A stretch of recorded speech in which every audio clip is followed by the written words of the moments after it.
Hello दोस्तों, कैसे हैं आप। उम्मीद करती हूँ आप अच्छे होंगे।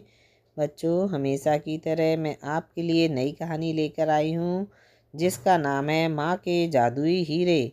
तो शुरू करते हैं। एक समय की बात है कि एक गांव के कस्बे में दो बहनें सीमा और रीना अपनी बीमार माँ के साथ रहती थीं।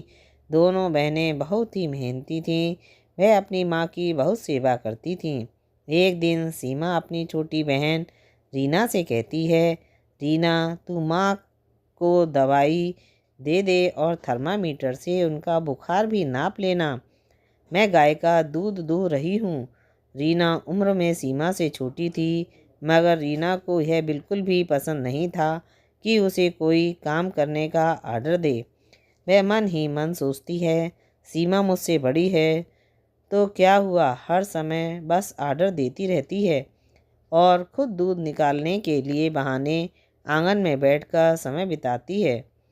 अब यहाँ इतनी सारी दवाइयाँ रखी हैं, इनमें से माँ को कौन सी दवाई दूँ? तो क्या मुझे सीमा से पूछना चाहिए? कुछ पल सोचकर वह कठोर फैसला करती है, नहीं, मैं इससे बिल्कुल नहीं पूछूंगी। कौन सी गोली दूँ? चलो, यह बड़ी सी पीली गोली दे देती हूँ। माँ ने यह बहुत दिनों से नहीं खाई है। और रीना अपनी माँ को नींद से उठाकर वह गोली खिला देती है। वह गोली खाकर कुछ देर बाद माँ की तबीयत और ज़्यादा बिगड़ने लगती है, क्योंकि रीना अनजाने में गलत दवाई दे देती है। यह देखकर सब घबराकर सीमा को आवाज़ लगाती हैं और कहती हैं, सीमा, माँ की तबीयत बहुत ज़्यादा खराब हो रही है।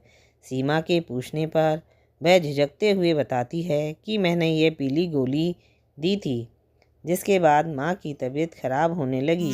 गोली देखकर सीमा निराश होकर उनसे कहती है, यह क्या किया रीना, यह तो तुमने गलत दवाई दे दी। समय बीतने के साथ साथ माँ की तबीयत और ज़्यादा खराब होती जाती है, जिसका एहसास होने पर उसकी माँ अपनी दोनों बेटियों को समझाते हुए कहती है, रो मत मेरी प्यारी बेटियों, शायद मेरी ज़िंदगी में आज का दिन ही आखिरी लिखा है, और वैसे भी इस बोझ भरी ज़िंदगी का ख़त्म हो जाना ही अच्छा है। पर उससे पहले मैं तुम्हें कुछ देना चाहती हूँ। यह कहकर उसकी माँ उनके घर के कोने में रखा एक संदूक खोलने को कहती हैं और फिर उसमें से एक छोटा सा सुंदर सा डिब्बा निकालकर उनके हाथों में रख देती हैं। तभी उनकी सांसें उखड़ने लगती हैं और धीरे धीरे उनका शरीर शांत होने लगता है। उनकी माँ मर चुकी थीं। दोनों बहनें बहुत रोती हैं और कहती हैं, अब इस दुनिया में हमारा सहारा कौन है। रीना कहती है, माँ, माफ़ कर दो, मैंने आपको गलत दवाई दे दी थी जिससे आपकी तबीयत इतनी ख़राब हुई। मुझे माफ़ कर दो माँ। कुछ देर बाद उसका ध्यान उस सुंदर से डिब्बे की ओर जाता है जो उसकी माँ उन्हें देकर मर गई थीं, और फिर वह दोनों उसे खोलकर देखती हैं। उस डिब्बे में से उन्हें एक पत्र और दो पोटली मिलती हैं, जिसे निकालकर वह बड़ी उत्सुकता से पढ़ती हैं। पत्र में लिखा था, मेरी प्यारी बेटियों, अब शायद मैं इस दुनिया में नहीं हूँ, और जब तक ये पत्र और पोटलियाँ तुम्हें मिलेंगी तुम्हारी शादी की उम्र हो गई होगी।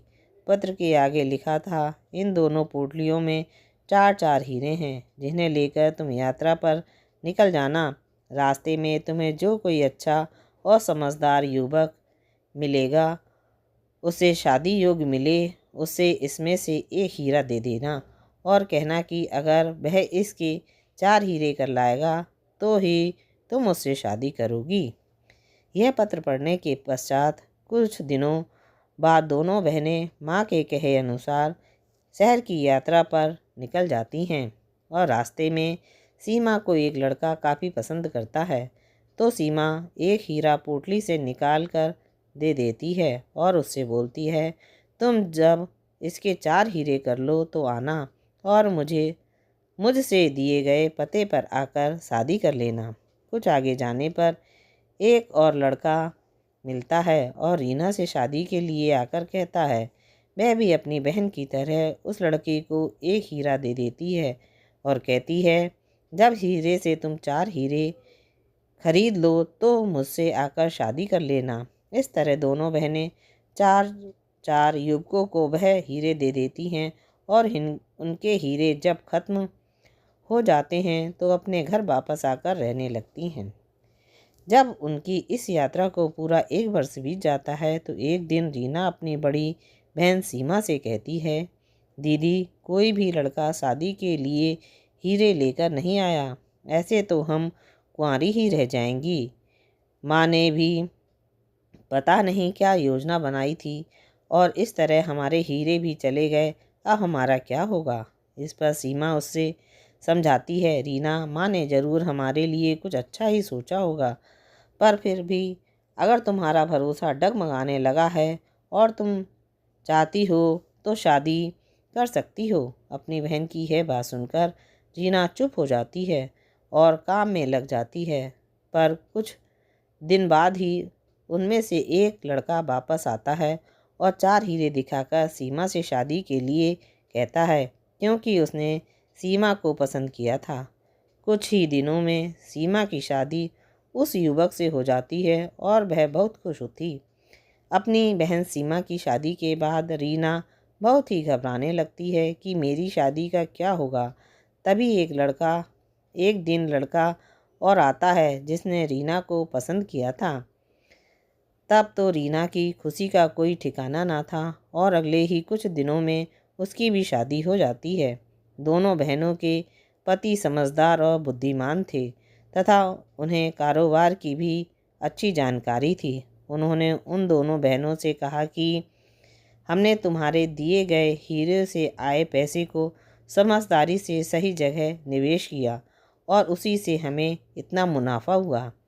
जब उन्हें सारी बात का पता चलता है तो दोनों ही युवक उनसे कहते हैं, अवश्य ही तुम्हारी माँ बहुत होशियार होंगी जो निवेश की असली ताकत को जानती थीं, तभी उन्होंने तुमसे ऐसा करने को कहा था।